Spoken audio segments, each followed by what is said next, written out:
हिवाळा आता शेवटच्या टप्प्यात आलाय. त्यामुळे थंडीचा मोसम संपण्याआधीच एकदा गरमागरम टोमॅटोचं सार व्हायलाच हवं. तसं तर टोमॅटोचा सार तुम्ही कोणत्याही ऋतूमध्ये बनवू शकता आणि याचा आस्वाद घेऊ शकता. पण थंडीच्या दिवसामध्ये याची मजा आणखीन दुपटीने वाढते. खरं तर ना, टोमॅटोचा सार आणि रस्सम थोडेसे मला नातलगच वाटतात. साउथ साइडला रस्सम म्हणतात, पण आपल्याकडे याला टोमॅटोचा सार असं म्हणतात. थोडीशी पद्धत वेगळी असू शकते. पण चव मात्र अतिशय जबरदस्त. टोमॅटोचा तो हलकासा गोडसरपणा, आंबटपणा, मधुरपणा आणि रसाळपणा याचं जे काही सारमध्ये कॉम्बिनेशन येतं ना, त्यामुळे हा सार चांगला वरपून भातासोबत खावासा वाटतो. हा टोमॅटोचा सार तुम्ही सूपमधून सुद्धा पिऊ शकता. बनवायची पद्धत सोपीच आहे. मग वाट कसली पाहायची? चला रात्रीच्या जेवणासाठी बनवूयात. थोडंसं आंबट, थोडंसं गोड, थोडंसं तिखट असणारं असं भरपूर फ्लेवरफुल टोमॅटोचं सार. 3 ते 4 लोकांना पुरणारा असा इथे आपण सार बनवतोय. आता सार बनवण्यासाठी इथे मी मध्यम आकाराचे 5 ते 6 टोमॅटो घेतलेले आहेत. टोमॅटो आधीच मी स्वच्छ धुवून घेतले होते. आता या टोमॅटोवरची जी देठाची साईड आहे ती थोडीशी आपल्याला काढून टाकायची. आता हे टोमॅटो आपल्याला चांगले शिजवून घ्यायचे आहेत. यासाठी साधारण 1 ते दीड ग्लास भरून किमान टोमॅटो अर्धे बुडतील इतपत आपल्याला यामध्ये पाणी घालायचंय.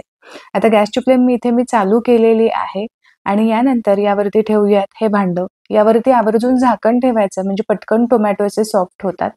झाकण ठेवून साधारण एक 5 ते 7 मिनिटांसाठी चांगले टोमॅटो शिजवून घेऊ. आता टोमॅटो इकडे शिजतायत तोपर्यंत पुढची तयारी करून ठेवायची. तर इथे मी 3 ते 4 घेतलेले आहेत काश्मीरी लाल मिरची. जर मिरची तुमच्याकडे नसेल तर तुम्ही इथे मिरचीची पावडर वापरली तरी सुद्धा चालू शकतं. पण मग ती मिरचीची पावडर भिजत घालण्याची गरज नाही. 4 मी काश्मीरी लाल मिरची घेतलेली आहेत. यासोबत एक तिखटाची मिरची घेतलेली आहे. म्हणजे रंग आणि तिखटपणा असं दोन्हीही बॅलन्स होईल. आता यासोबतच आपल्याला मूठभर यामध्ये धणे सुद्धा घ्यायचेत. धणे वजनाला थोडेसे हलके असतात आणि याचा फ्लेवर सुद्धा आपल्या या सारामध्ये खूप चांगला उतरतो. यामुळे मी धणे इथे अख्खे वापरलेले आहे. आता थोडंसं पाणी घालून एका पाण्यामध्येच आपल्याला हे धणे आणि मिरच्या थोड्याशा स्वच्छ धुवून घ्यायच्यात. यामधलं पाणी मी काढून टाकलं. आता पुन्हा यामध्ये थोडंसं अर्धा ते 1 ग्लासभर पाणी घालूयात आणि मिरची आणि धणे साधारण 10 मिनिटांसाठी छान भिजू देऊयात. आता सार बनवण्यासाठी तिसरी स्टेप म्हणजे आपल्याला एक छोटंसं वाटण तयार करून घ्यायचंय. तर यासाठी 5-6 लसणाच्या पाकळ्या घेतल्या, एक छोट्या आकाराचा कांदा घेतला, तो उभा चिरून असा जाडसरच घेतलाय. अर्धी छोटी वाटी भरून मी इथे घेतलेला आहे ओल्या नारळाचा खीस. यामुळे जो आपला दूध फ्लेवर येतो ना, तो खरंच खूप छान येतो. यामुळे ओलं खोबरं जरूर वापरा. आता इकडे मिरची आणि धणे भिजवून बरोबर 10 मिनिट सुद्धा झालेले आहेत. आता यामधली मिरची आणि धणे संपूर्णपणे काढून घ्यायचे आहेत आणि हे सुद्धा आपल्याला या वाटणामध्येच घालायचे आहेत. भिजत घातलेले संपूर्ण धणे आणि मिरची यामध्ये घातली आणि जे शिल्लक राहिलेलं पाणी आहे ते सुद्धा मी यामध्ये ओतून घेतलं म्हणजे चांगली बारीक अशी पेस्ट आपल्याला करता येईल.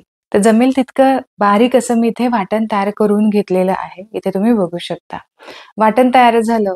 इकडे टोमॅटो सुद्धा मध्यम आचेवरती 10 मिनिटांसाठी चांगले झाकण ठेवून शिजवून घेतले. गॅसची फ्लेम आता बंद केली. यावरची जी साल तुम्ही बघितली तर चांगली बऱ्यापैकी अशी ओपन झालेली आहे. असे छान क्रॅक यायला गेलेले आहेत. टोमॅटोवरची साल आपल्याला काढून घ्यायची. यामुळे हे टोमॅटो आपल्याला एका वेगळ्या भांड्यामध्ये काढून घ्यायचे आहेत, की जेणेकरून पटकन थंड होतील. आता टोमॅटो चांगले थंड झाले, की यावरची सहज अशी साल आपल्याला काढता येते. तुम्ही इथे बघू शकता. आधीच ही साल बऱ्यापैकी अशी ओपन होते, त्यामुळे काढायला अतिशय सोपं जातं.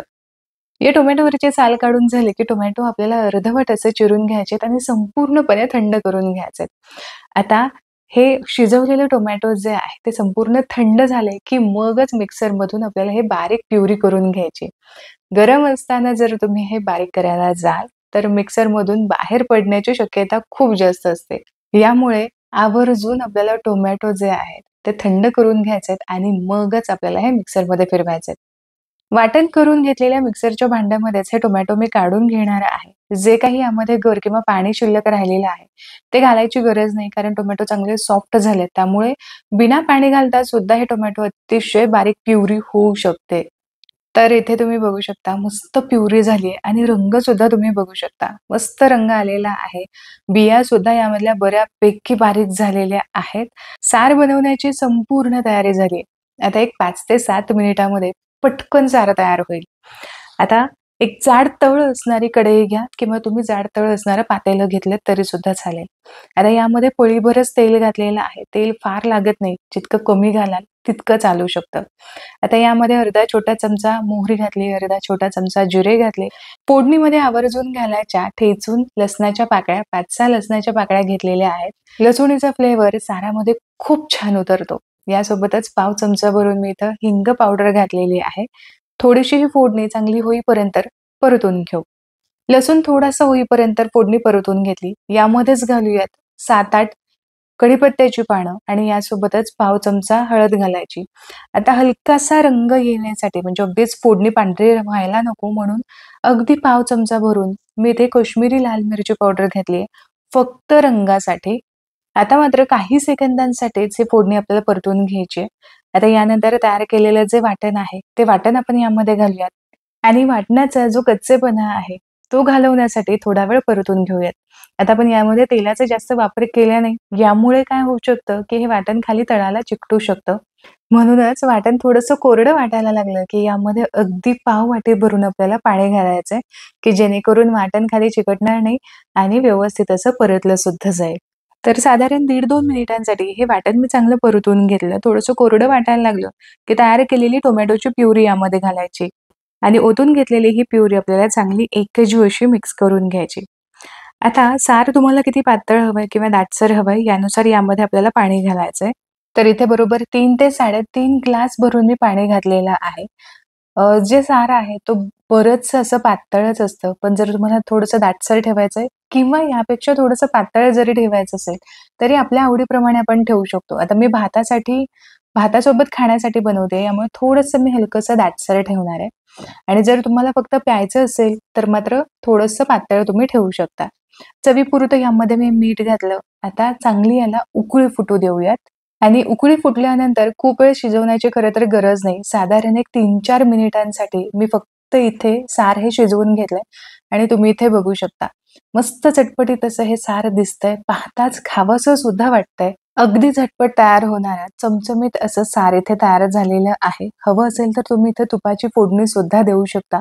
तुपाच्या फोडणीमध्ये सुद्धा अप्रतिम बनतो.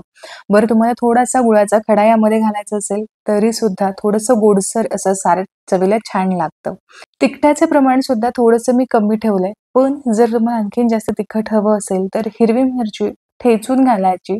म्हणजे ती तिखटपणा सारामध्ये छान देईल आणि भातासोबत थोडंसं तिखट असायला हवं. मग 1 मिरची पुरेशी होईल. आशा करते की आजची ही रेसिपी तुम्हाला आवडली असेल. रेसिपी आवडली तर व्हिडिओला लाईक जरूर करा. तुमच्या मित्र आणि परिवारामध्ये ही रेसिपी नक्की शेअर करा. पुन्हा भेटूया अशाच एका मस्त रेसिपी सोबत. तोपर्यंत स्वस्त राहा आणि मस्त मस्त खात राहा.